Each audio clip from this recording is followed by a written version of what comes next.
Okay, great. All right, so let's get started.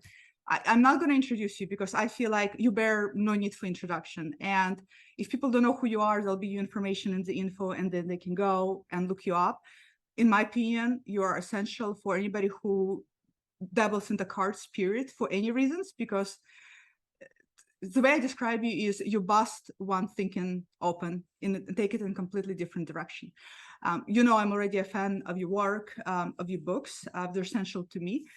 So to jump up, thank you. Welcome. It's such a pleasure. Well, thank you so much for having me. I mean, not just that, but I have to say I'm impressed with your diligent work. And not only do you actually buy every book I write, so that's like amazing. Sometimes who the hell wants to listen to you or wants to read what you have to say? So it's very flattering, you see. Well, once a fan, for me, once a fan, I'm a fan, and I get Yeah. obsessive. So that's me.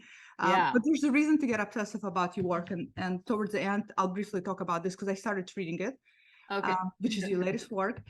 So the first question that I have for you today is, given that I'm a psychologist, I a lot of times look at the cards from that point of view. In your opinion, do you think tarot readings are just bound to be psychological? Well, I mean, sometimes I go there and I tread this territory. I try to answer that question. So, I come from a literary background. So, I used to teach literary theory and cultural history. So, from that angle, however, you can't escape not looking at the order or symbolic order of things. And especially when we talk about the world of images. So as soon as we put that on the table, there is no way we can escape psychology. So then there is this fear among tarot readers, that if you are is the are we doing psychology, or is there something outside of ourselves, or like that the same goes for the occultists, the ones who like to transact with demons, speaking of my one of my latest books. So I'm always a bit cautious there, because I know what the prevalent notion is, and that people have preferences, right? So it's like maybe like with everything else, a mixture of dialectics. So it's like, let's investigate the truth of opinions. So sometimes I think, man, I don't even have the time for all of that. But just to add tarot reading psychological, of course they are, because where else do they come from if not from your own mindset, if not from your own emotional strata, like feeling, whatever you happen to go through that day when you sit with the cards, so I mean, and it's not like you are operating with anything outside of your own capacity to receive, the stimuli and impulses from the world, So, and as soon as you look outside, just look at images, they will be activating something within yourself, that will be right there, especially if you have a question on the table, that will then turn into that personal thing that some would say, well, then obviously we are not so much with the objective kind of world, because now it's like subjective, so it's like psychological at the same time, I mean, I don't know, maybe I'm not making any sense. You're making sense. So basically you're saying that it's inevitable one way or another, right? Because we're bringing our psychology to the table. I would argue to say, and I wonder if you agree or disagree with this or what you thought, I would argue to say there's a way to approach readings purely psychological, which in that case, in my opinion, you're not divining, you're free associating. It's almost like the deck of cards becomes, you analyst and you're free associating on the images. In that way, it's purely subjective. Or you can approach it from an ontological point of view or essentialism view, where you allow the image to speak for itself as it's rooted in its own reality without you dressing it up in your own associations. Yeah. But here is the question: how does just to throw another question back at you, how does one let an image speak for itself? See, I'm a little bit wary of this kind of notion, because there is nothing that stands on its own. I mean, if we were to go that belief, that would mean that we would actually buy the idea that a symbol or an image has any kind of inherent meaning, which now you know my work, and I have to constantly work against this notion, because I say, where would it come from? So that's like I take the Zen approach, on this, and say that there is nothing that has any kind of inherent meaning. Meaning is situational, meaning arises in context. And the same applies to what we make of looking, so we like to think that, I can look at something in a completely spontaneous way, and there is that, and then in fact I also push for it. I say, well, you see to the set of images in front of you, you look at them, and then you let the image speak on its own. But when you have to relay what you see, let's just say, look for a message or look for the coherent line, because otherwise you just like, you are shooting blanks, right? There is no way in hell where you could say that, this thing here transmits something that is completely outside of myself, or it comes from Jupiter, or I don't know, or it's a divine power. So so in that sense, I wouldn't even dissociate so much between, let's just say, the act of divination, when you say, okay, we read the cards with the view to receiving inspiration from an external source, whereas I'm just sitting here with my own contemplative, ontological and epistemological type of questions, and therefore I'm free of all the other stuff, and I'm like, yeah, good luck with that, so I bring the Zen in and say, everything is a projection of, what we register is projected phenomena, right? So everything is an illusion in that sense. And what we're sitting here was, I'm just looking at this mirror, that's put in front of my face, and I simply cannot see how that thing that's put in my face can have its own 2 feet, as it were, to stand on, or it can have something that's utterly individualistic or utterly original in that sense, or utterly from out there, divine, or it's like, I simply don't believe any of that. Okay, so let me challenge that. Okay, so let me change it and let me rephrase it. I don't believe that cards, images have inherent meaning, but I do believe they have inherent function. When you look at a line at the strength card, the inherent meaning we think it is strength card, right? So this is strength, and then we project. To me, strength means this and this, right? Associations. But then the inherent structure of the strength, what is line? The line does have in the world inherent meaning, right? It's an animal, and it's not a kitty, it's not a cat. You can't compare it to a dog. So when I say inherent, and meaning is not the right word, but inherent function in this world. Yes, I'll go that, because that is a different thing to look at functions, and talk about, because functions are also in a way exactly the result of what we do as a collective group. We decide, that the particular thing embodies or performs a particular function, and that applies to our own bodies.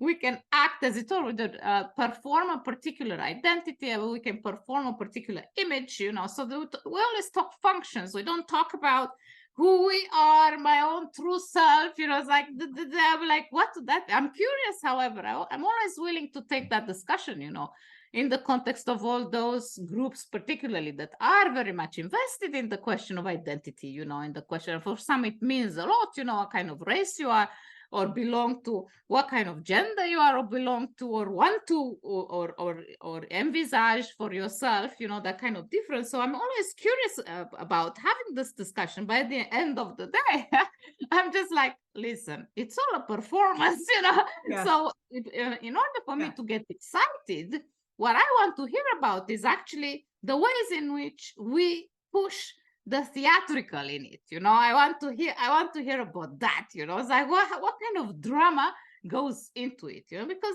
otherwise, as far as I'm concerned, it's all a bit trivial. The questions that we have about the world, about everything, they're pretty trivial. So how do we make them more exciting?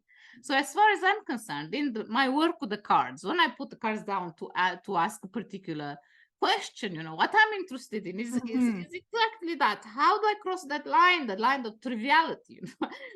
and then I noticed that at the level of method, one way in which I can do it is by simply investigating the like I said, the performance, the theatricality. What kind of buttons do we push, and where does that act, get us? Where do we go? So now we're talking about language, right? So we're talking about utilizing language, and it sounds like what you're also talking about is using the language to provoke. Would that be fair? Well, don't we all? No, not all of us. I would argue that not all of us use the language to provoke. You can use language to please, you can use language to whatever, but not everybody used to provoke. But it sounds like what you're talking about, when you're reading the card, not only are you looking at the images and also obviously taking into consideration their function, but you're also more interested in the drama that gets reenacted on the table and how you can maybe entice the reader with the drama. That's right. Yeah. But on that thing with provocation, I mean, like, you are totally right that some people speak the language of dictation or the language of, cautiousness, like, oh, I have to be diplomatic or I need to please. But insofar as everything is a perform, that's also a provocation. Like, for instance, I can't stand it when somebody meets me with that kind of language. I find it myself from my own standpoint a provocation. So it's within that kind of framework that I said, don't we all provoke through language? Because insofar as, let's just say, some of us choose to embody a more phony or inauthentic or whatever reason, people have their own motivations, we embody these linguistic states, I would say that there is always a provocation there. You may be in agreement to the particular group because we speak a particular peer language, at the same time, you will most definitely rub somebody else in another chamber or in another room, you would rub them off the wrong way, or what to say, what's the expression? So there is always a certain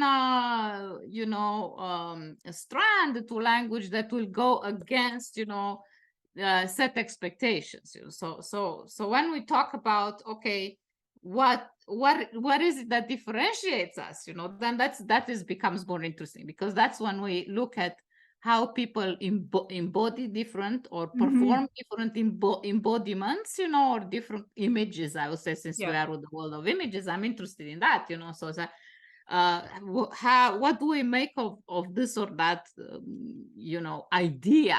Because we always operate to the conceptual apparatus, when we look at what surrounds us, what kind of images we see circulate in public that then also become iconic or receive this iconic status, society, and then they become that thing which we also either want to emulate or we want to go against, depending on what kind of mindset we have, so I mean, thinking about provocation, right? I want to stay with it a little bit because I like that. And to me, it's very in alignment with how I perceive you, very provoking. And your books to me is that way too, whether you intend them or not. Now, read like a devil, right? Now I'm starting to think read like a devil is read via provocation because he's such a trickster, but why not read like a god? God also provokes. Well, so speaking of language, we can stay within that idiom. We read like the devil. Why we read like the devil? Because there is more at stake.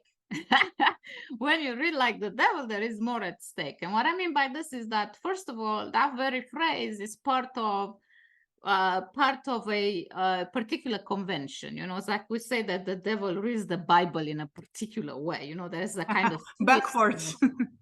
So there is a kind of twist, there is a kind of reversal, there is a kind of deconstruction of what is otherwise internalized as natural language, so mythology. So the read like the devil goes against these naturalized mythologies. However, when we talk about that, I find that if we were to say that the God also provokes, like to use their phrase, and I'm thinking, well, what is at stake there when God provokes, you know? So that, to me, that's not as clear. So as far as that is not as clear as the other idiom, you know, read like the devil, or that there is no ambiguity there. That what you do is you try to penetrate exactly that layer of a thick mythologies, if like, yeah, in other words, illusions that we that we grow up with, or that we are accustomed through habitus, you know, with, and that we just kind of go and regurgitate, you know, on a daily basis. It just becomes so goddamn boring that you want to die, you know. So you use the phrase, you know, really like the devil, because that at least you're safe there, you know. So you go against, or at least you disclose that you have an intent to pull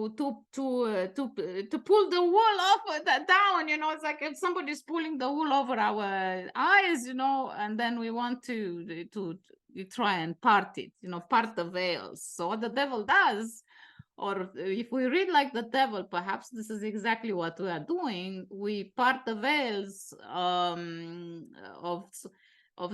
the mystery of the human condition, if you like, so that we see what is really at stake there, you know, that is not invested or sanctioned necessarily, but is not invested in the ordinary, let's put it that way. So in other words, it's not sanctioned by what the community decides is the case, in terms of like how we demonstrate or display our moral spine or whatever, you know. We operate with all these words, you know, what's appropriate, what's inappropriate. I mean, like, yeah, there is that, but then you also think life is short. Who has time for all of these considerations, you know? So when I think about the devil provoking, unless I'm thinking about the book of Job, right, in the Bible, I mean, there's a lot of provocation there. You know? So I don't see how else, or what do we find that would excite us? You know? That's fair. I can see that. That's fair. Now, to take that in a different direction, and you teach how to read like a devil, and a lot of people read your books and they want to learn how to read like a devil, which basically what they're saying, I want to learn like Camelia, right? I think that's fair to say, no? The same way when people say, you know, when they're reading Enrique, they say, I want to read like Enrique, right? Or I want to read like all the other writers. So in what way do you think an individuality, your own individuality, you have to find your own, you know, how in psychology we say, don't say you're Freudian or Jungian. There's no such thing, right?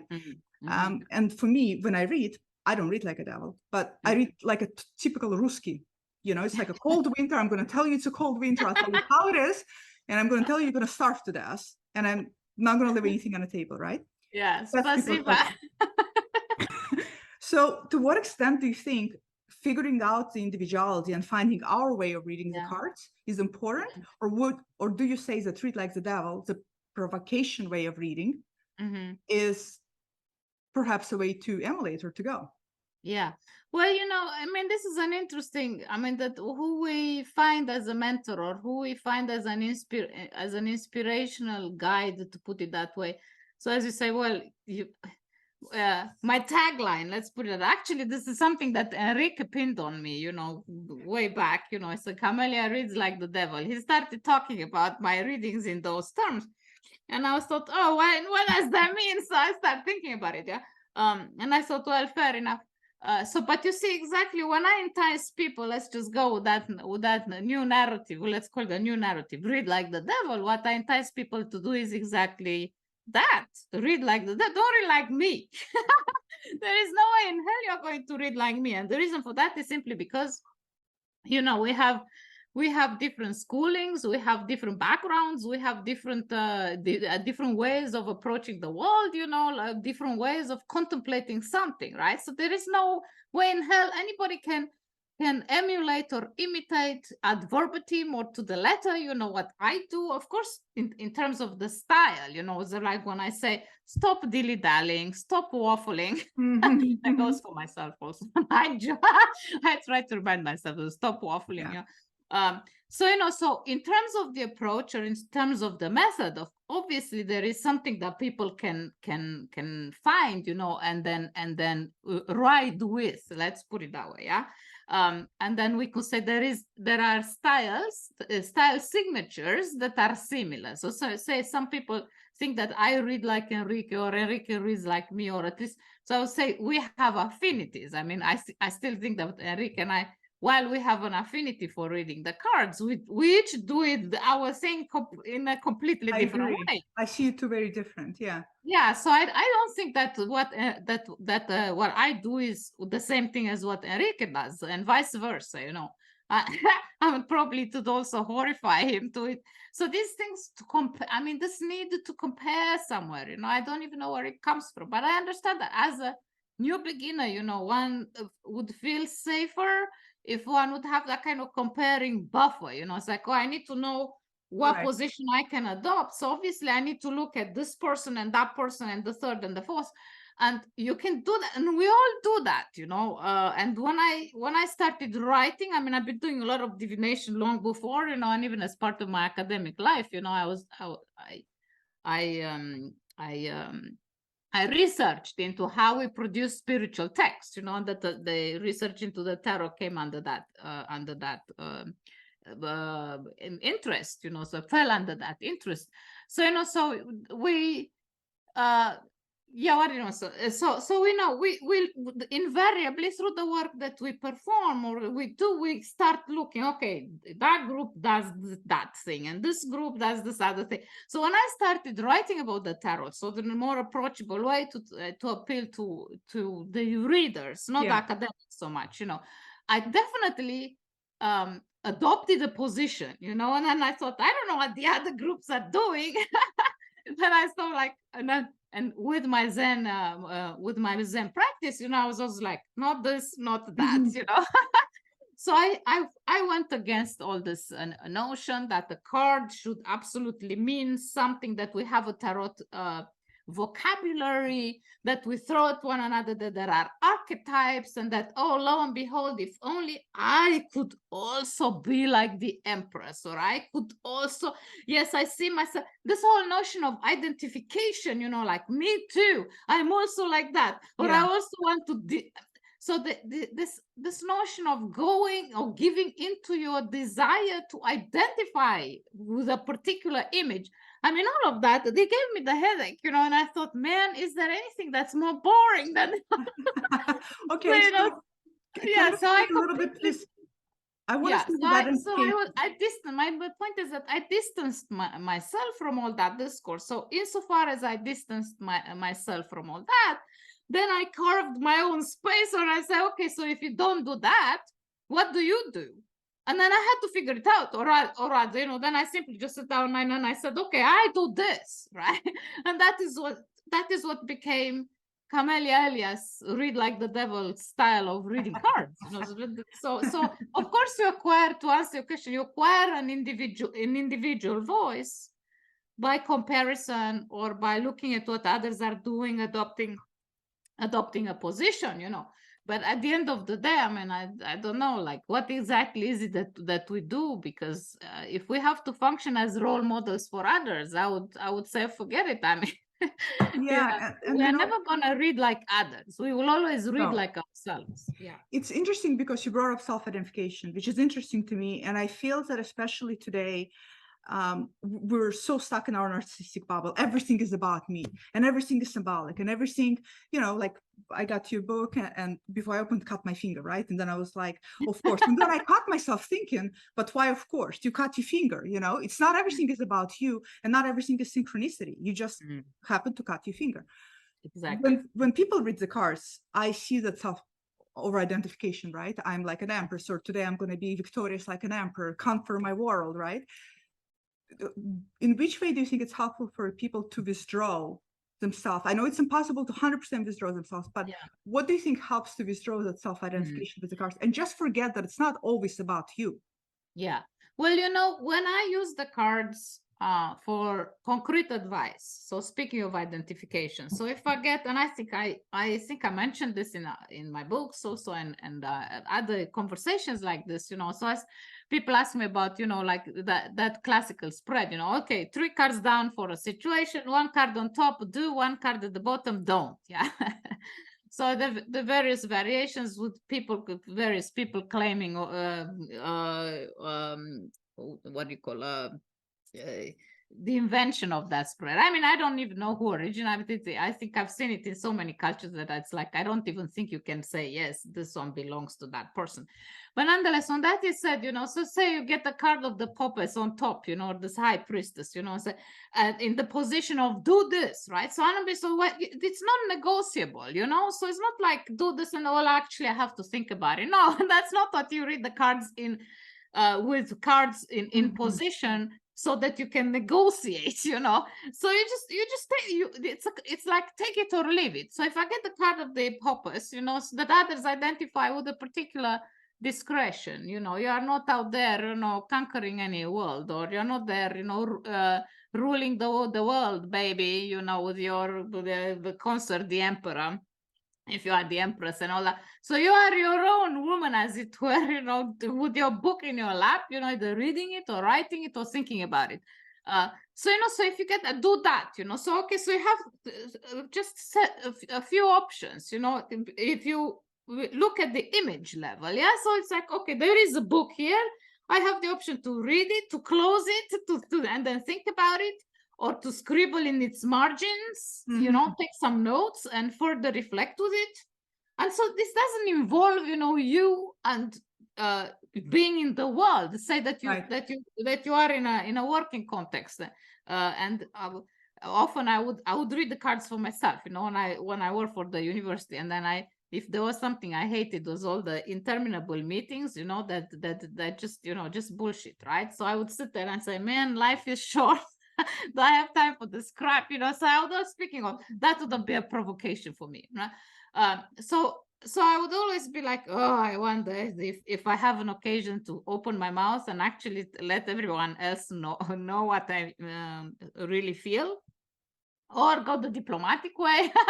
So I would often get the card of the Poppes in that position, like, don't do anything, don't rock any boats, be discreet, take some notes, write them in the margin of your whatever book or whatever folder you happen to sit with, scribble something, doodle, so I would definitely, because I would see that card, I would do what the Poppes or the High Priestess I see her doing in that card, at the level of the image. Now, some would say, yeah, so that means you're also full of shit. That means you identify with that figure. So see, this is the thing that I would ask people. But you're naming the function. To distinguish, because it's like, it's one thing to identify what an image performs at the level of function, and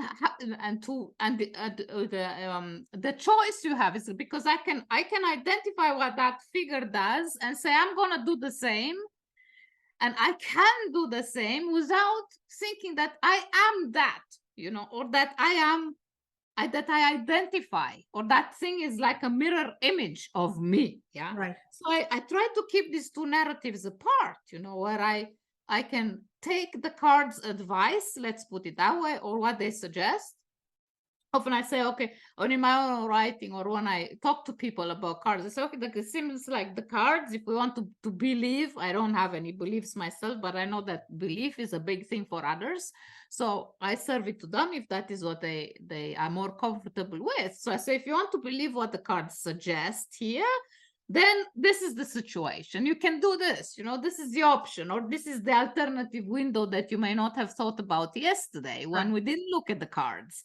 So there is that advice, so I always say you can do this without necessarily falling into the trap of having to identify 100% that archetype, so I always, even in my classrooms, I always tell my students, please, you don't have to listen to what I have to say, but just keep it in your mind that there is an actual difference between identifying with the images of the cards and then simply just looking at what they represent, what they perform, or what they tell you, or they suggest in the context of your question, and then you take it from there. So there is that you don't need for that work. My point is that for that work, you don't need an identification. I agree, because it sounds like what you're doing is that you're translating the image, you're naming the body language in the image, right? You're not saying this is you. You're saying this is what I see. She's reading a book. Now you have an option: read it, close it, or toss it, but it's there on your lap. That's it. Yeah. Okay. So when I was in grad school, I was taught that, and I went to that psychologist or Jungian Freudian. I was taught that the patient, when they come in, the question they bring in is never the question ever. Right. And also I was taught that every time the patient shows up, it's a different patient shows up. So don't mistake it for the same patient who was here last week. Right. So when you do readings for people, right, how often do you see that reflected, that the question is seldom actually what they're asking?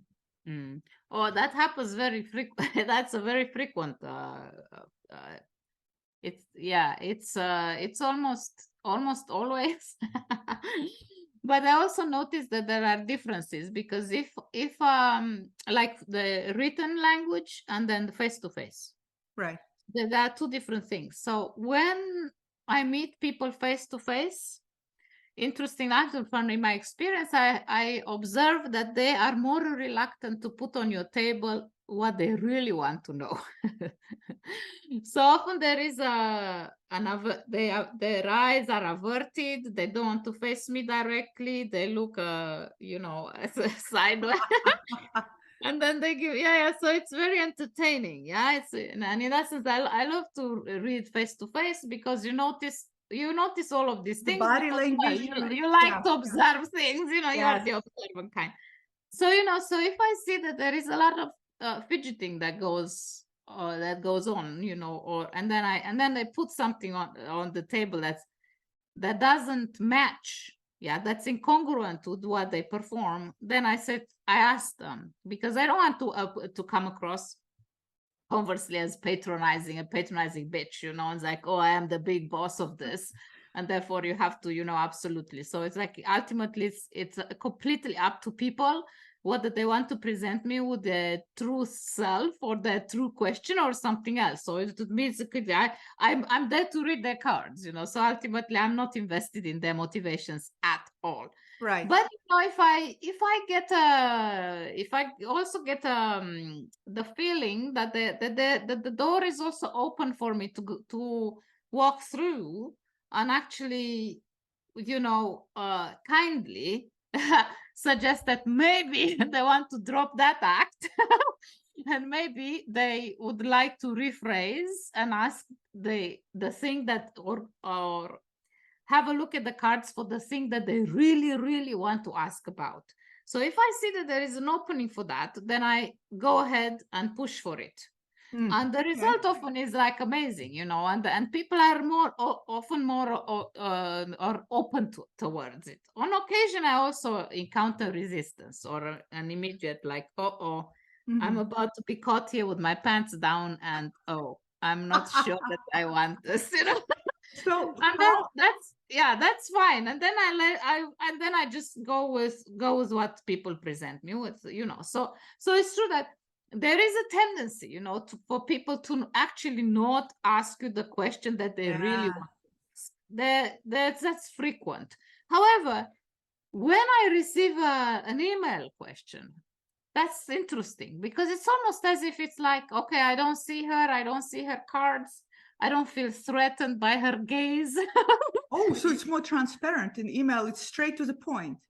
So yes, it's straight to the point. Now, obviously,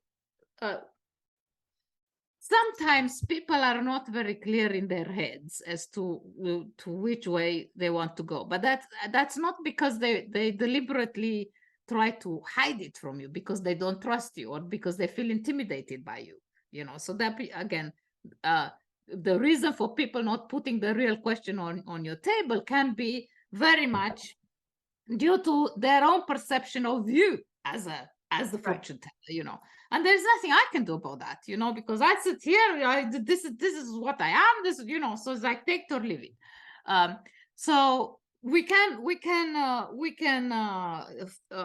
shape, our perceptions of one another as we go dancing together, if you like, or as we try to partner in this tango, so and sometimes a beautiful pas de deux, you know, or a beautiful step can come out of it. Other times it's like, oh my God.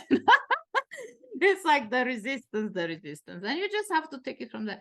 But when people are not very clear in their heads, you know, they can put something on your table that can resemble the other thing, you know, that's the question that is not that is reluctantly posed, you know. But you know, it's just, I mean, after having done it for a while, you have your own discernment, and one is able to spot that immediately, you know. So what I do then I try to simply just write back to the person and then say, okay, so either you give me more context, you know, contextual information, so that I know exactly what it is we are dealing with.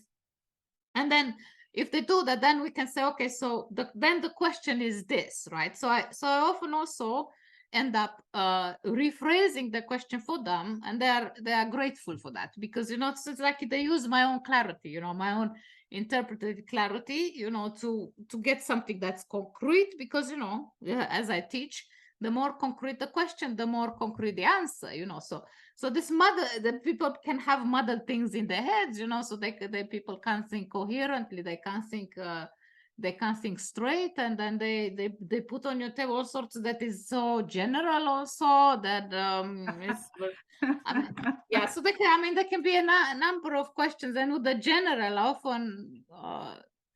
often people are also just curious. They are not really invested in anything particular, you know. So then I also take that to heart and say, okay, so today you just don't really have anything that, you know, today is just the big general trivial thing, you know. So it's like there is nothing there is no drama, you know what I mean? So one can also then read the cards for the no drama content, you know, and then just, you know, we just look at what we see, and then we let the story that emerges from the cards, you know, take us to another place. And often they can also bring us to, or in my experience, they can bring us closer to that which, like, oh, suddenly people can have an insight, you know, and then they can say, oh yeah, actually, you know, I didn't think about it, but now that we are here at this point, let me put it this way.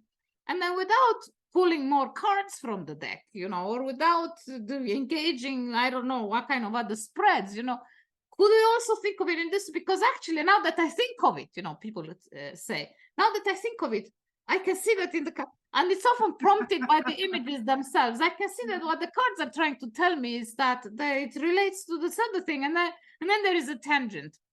Now, when the tangent makes sense to their own personal narrative, then we go there and explore that. If, however, you know, it turns out that the tangent has zero to do with the initial question, then I say, okay, now we are in danger of committing the fallacy of giving too much attention to the inessential.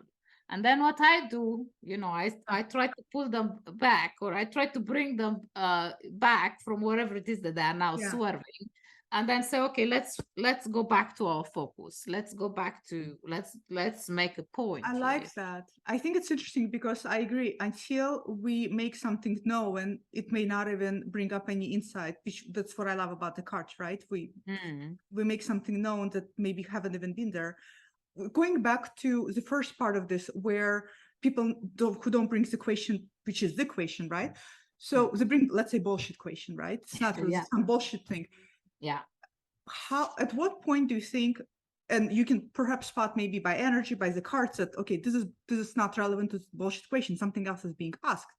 At what point do you just say, okay, bullshit question, I'll give you bullshit answer? Yeah. Oh, if the question is, I actually encountered situations like that also, when the question was utter bullshit. And so so it's like you have two options: to call the person out on it, you know, or to let it slide, you know. What I normally do is actually I said, this is a completely bullshit question. I will read the cards for this completely bullshit question, but I insist on letting people know, because otherwise it's almost as if it's like, okay, so they think that they can take you for a fool. Yes. It's enabling the bullshit thinking. Yes. And I'm not cool with that. And not because I care about their perception of me as a fool or someone who buys into super. I don't give a fuck, you know. Yeah. about people's perceptions of, you know, how they see me. But I do give a lot of fuck about my time. So it's like, if you are here, so okay, if they pay for, even if they pay for it, you know, it's like, don't waste my time, you know. So I can accept a completely bullshit question, but often I'm almost always, in fact, without exception, I call them out on it. And then, you know, they can also have to take it or leave it. But then, in my experience, they go and kind of smirk, you know, and they give you that kind of smile, and then they like, oh, yeah, well, yeah. Well. And then I'm like, and then I just to put them at ease, you know, say, you know, I'm totally okay with the bullshit questions. It's not a problem if you, because this is your money or this is your, but I just want to let you know, that whatever the cards will give us will be completely in alignment with your own bullshit. So then if you are okay with that, then let's go with the bullshit, because I don't have an issue with that. And then people realize instantly themselves that, oh, I just burnt my money for nothing, or I should have some of them on occasion, they also say, okay, let's do this for seriously, you know. And then they understand, and then I say, okay, so what do you really want to know? And then suddenly, like the flip, you know, the switch, you know, so it's beautiful when it happens. But yeah, I don't pretend that I don't notice when people take me for a fool. Yeah. That I do not allow. Thank you. I respect that. I do the same in psychotherapy. People ask me, you know, bullshit stuff. I just tell them, you know, you want to waste your money on this, we'll waste your money on this. Yeah. Because my time is valuable. I'm not interested in indulging in nonsensical. It's waste of my time, and I respect you by calling you out, because it should be waste of yours. Mm-hmm. So the question, so I want to ask you this. So, and you probably heard about this. You know, Freud once said, sometimes cigar is just a cigar, which what he meant by that, the way I understand it, is that not everything is meant for interpretation. Not everything is meant for a psychic interpretation, and not everything is a projection. And I had a professor who took it further and said, true, sometimes cigar is a cigar, unless you bring it into the analysis. And I think that reading tarot to a reader is a container, right? To me, it's the way I see it as a container. And what people bring may have had no meaning outside of it, but now has a completely different layering of meaning. To what extent do you think that parallel also lends itself into tarot reading? Well, you know, sometimes maybe the best way, how do you answer that? The best to exemplify, I would say, is that with the cards, for instance, and say somebody comes in, and a man, and has whatever question, and everything he gets on the table is the women cards. You know, and then you say, okay, so you have again like two options, you know, to read his predicament, you know, say this is like the esoteric tarot, and say, oh, there's a lot of feminine power, you know. Or you can go more fortune telling, like classical fortune telling, and see the women on the table as other agents, and say, okay, so it seems that you don't even have a say in this, whatever it is. There are all these women that have the upper hand, you know. It's like maybe you just want to listen to them, and then it's up to the person to identify who the hell these hags on our table are, you know, or whatever, you know. And then sometimes people do that, you know. But then there is a third option, you know, say, okay, so although we are with a female cast here, all female cast, you know, a woman is a woman until she's not a woman anymore. So, you know, so it's the same thing, like a rule is a rule until it's not anymore, you know. So, for that to happen, you would have to see what conditions are there present at the same time that would enable you to say so, you know.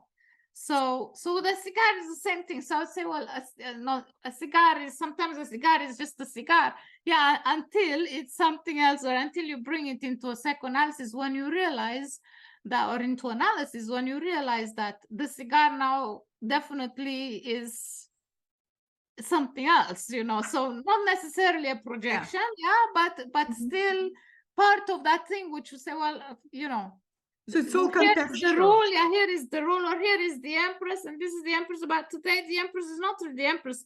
Or today you are a man, but you are a man until today, when you seem to be the empress. So you know? contextual. And then Everything goes is like, contextual.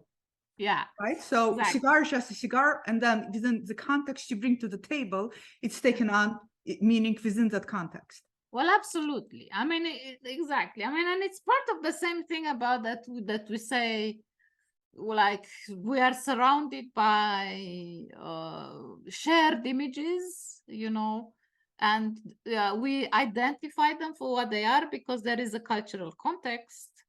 And the narrative about the archetype, you know, it falls under that, you know, that there is a commonality that we share, there is a shared memory, there is and then we have this other thing that is simply called the personal question, you know, and it's the personal question that will make whatever archetype or whatever other generality out there personal, you know. So at every given time, you know, when we divine or when we just read for contemplation or when we read for whatever, we are always bringing to the table these two worlds, you know, the world of shared images, shared wisdoms, shared or whatever we identify, you know, as a group, you know, what's familiar to us, you know, functions, symbolic functions, or all of that stuff.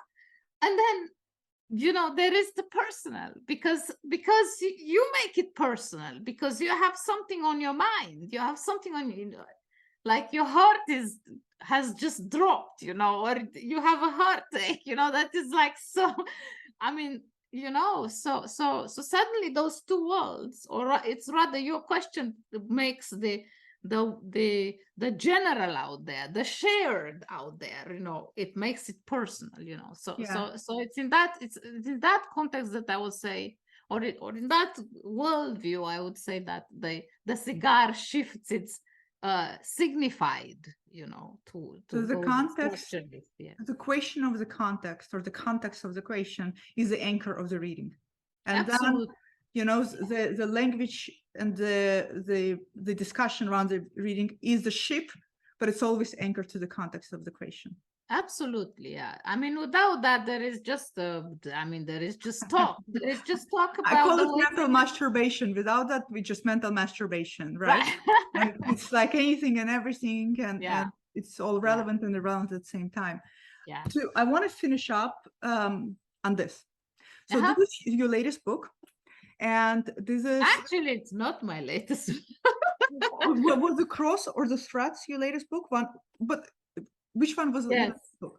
Yes, the latest is Cross. You know, in okay. yes, it's in that the new series that I started. You know, where I zoom in on some particulars. You know, where I just want to focus on the pragmatics. You know, it's like, how do we apply just a set of simple principles to a reading? You know, so, and because my foundation courses and the textbooks, you know, they all dive into that. So there is always like, okay, so if we just focus on a 6-card reading, or if you focus on a reading in layout, or if we focus on a 3-card reading, what do we do with that? You know, so I started that series after Andromalius. So already after Andromalius, there are 2 books that came. Threads and Cross came after. This is latest to me then, right? Not latest in terms of your chronology of printing. No, I think you got Threads, so that came after Andromalius. Well, I mean latest, the way it arrived to my house. Okay.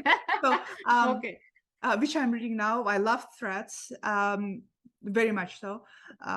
Cross is on the way to me. So I got this, and this is Andromalius. So this is very interesting because you basically, and I just started, I'm like 20 pages in, you exploring this one particular singular demon. And when I started reading it, I was thinking about Lomi Ludicat, who there's a book he wrote about demonology or demons. And he said that if you want to know who demons are, just go to your next bar and sit next to a guy who's drinking. And that's all you need to know who demons are and how they operate. Yes. And I thought, and I see you smiling too, because it sounds like there's resemblance there. You want to speak a little bit to that? Because I feel the field of demonology is very fascinating, the way it is constructed and misconstructed, understood and misunderstood. Well, it's a bit like in divination, you know, you have different systems in demonology also. So you have the ceremonial or ritualistic magic, you know. Lon Milo Duquette, he is part of that, you know. So there, like there are these recipes, you know. You go through a particular ritual, you know, that often can take 3 hours, you know, or so. So and then you can have the grimoires, you know, or people like Jake Stratton Kent, you know, who revisioned a lot of the grimoires, the old grimoires dating back to 17th century. You know, he did excellent work there. Beautiful. I mean, the nerd, you know, and the nerds. I know. I have like, his 3 hats volumes. off. Yeah, it's like hats off. Nerdy, So you know, so that approach is yet a different. It uses a different kind of language, and also different kind of. It's a different method again, you know. So if you go the grimoires, first you have to sign a pact, you know. You have to make sure you are become good friends with the gatekeeper, you know. And the ceremonial magicians, they don't give that a thought. They just cast a circle, and then here are the names of God, you know, and here is the soul, what we imagine, the keys of Solomon, you know, for opening the gates of hell, you know, and here is the goetic spirits of the demons. You know, so there are different ways of engaging with what we imagine a demon is. And then there is the third kind where you just like, you just go to the bar. All you need to do is just take a walk down your strip there, you know, down your street, you know, and then you just, if you meet your neighbor and if your eyes are open, you will see instantly today what kind of demons is he. All right, is it channeling, as it were? You know, it's not very difficult to spot, you know, and demons also come to expression through our actions and through our language, you know, and it's very easy to see if somebody either goes on complaining about something, or you know, they just go on and on about something. They are obsessing about something. I mean, for some, this is the world of demons, you know. Yes. It's like just demons, and yet there are others who would enlist demons, you know, in whatever ways we define them, you know, through these other channels, you know, where you cast a circle if you are a ceremonial magician, or you go to you invoke them via the grimoires, you know, through the main gatekeeper of hell, whatever. They have different names for this, you know. So and then you just go through the motions, as it were. You go through the motions, and then you see what you get out of it, you know. So I think again that the ways in which we define a demon, what is the demon world, is very much aligned with what our own expectations are, you know. So again, that's also very much context based, you know. And I like your ad hoc approach to it. You know, the way you talk about your own ad hoc approach to it. Yeah, for instance. Yeah, I do that. Though I also do that out of curiosity, you know. So I also like to do the other thing, you know, where I go through the channels, as it were, you know, and I invoke the names of God, you know, and I do all the Hebrew invocations, you know. So I just, out of curiosity, I do that, or just for the fun of it, you know. And then I want to test the different results, you know. But in reality, and also because I have a strong Zen practice, you know, and because I hold zero beliefs. Yes, people often ask me, "So do you believe in all?" And like, I believe in nothing, you know.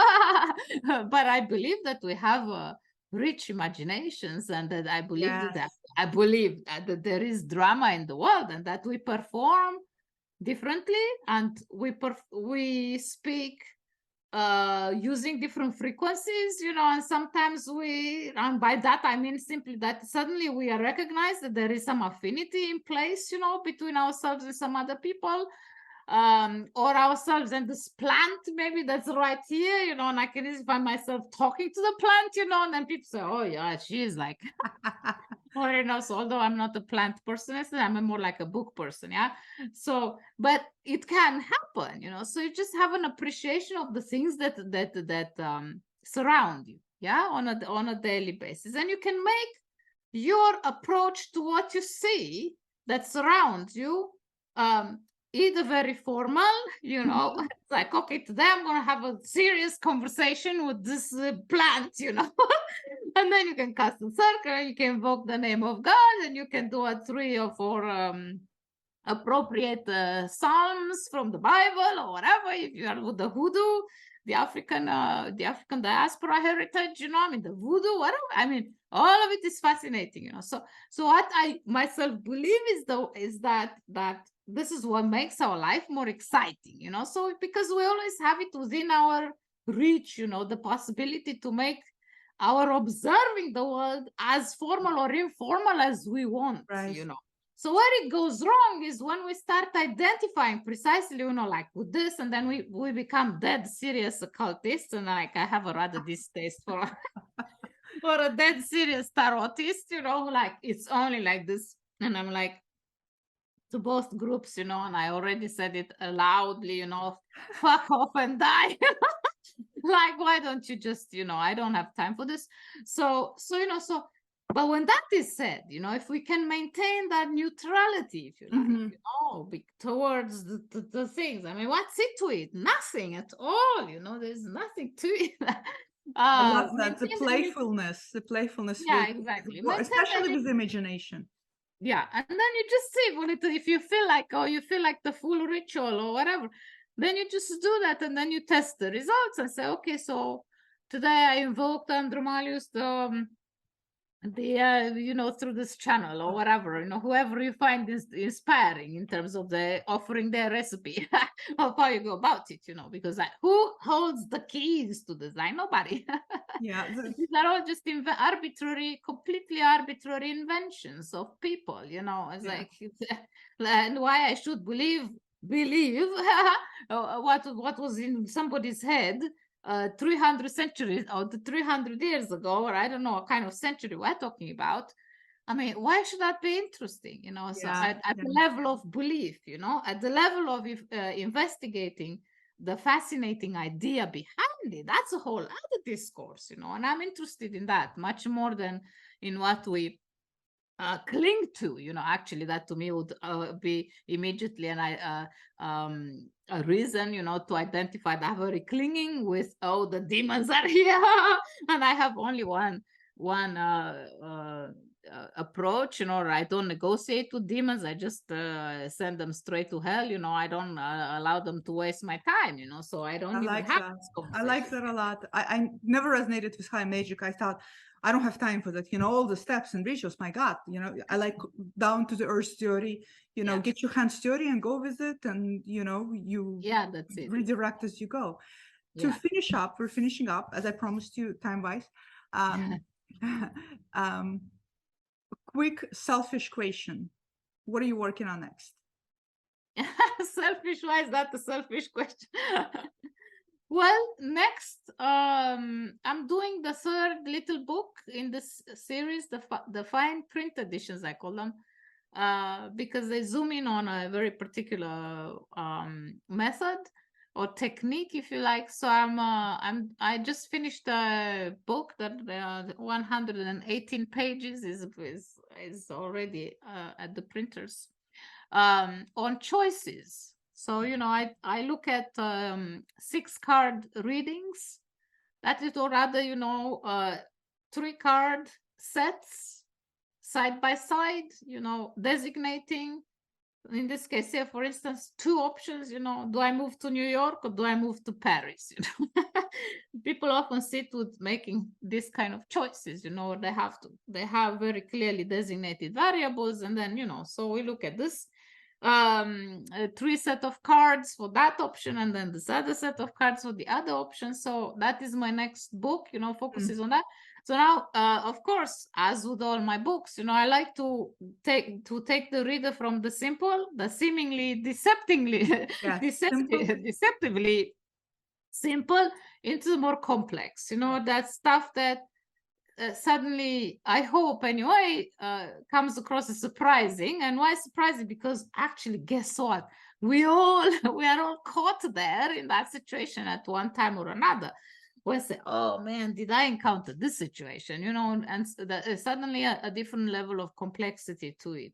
And that is often due to the question asked, and or I like to look at what is at stake, type of questions that are not all that simple, like this is not just about to say here in this case here, geographical relocation where there is nothing here to speculate. It's very simple, New York or Paris, and you choose the lesser evil. Sometimes neither of those options are good, but there is always one that's better than the other, at least according to the cards.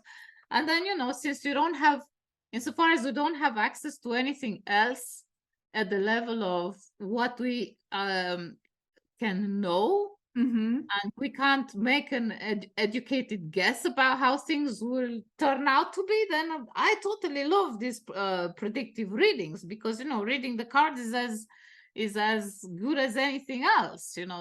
So I have had good success. At least people have always been very grateful for this type of readings, whether the simple or the more complex, where we actually compare situations across, compare the variables that go into a particular predicament. So first we start with how we define a predicament, and then say, okay, so what are the options?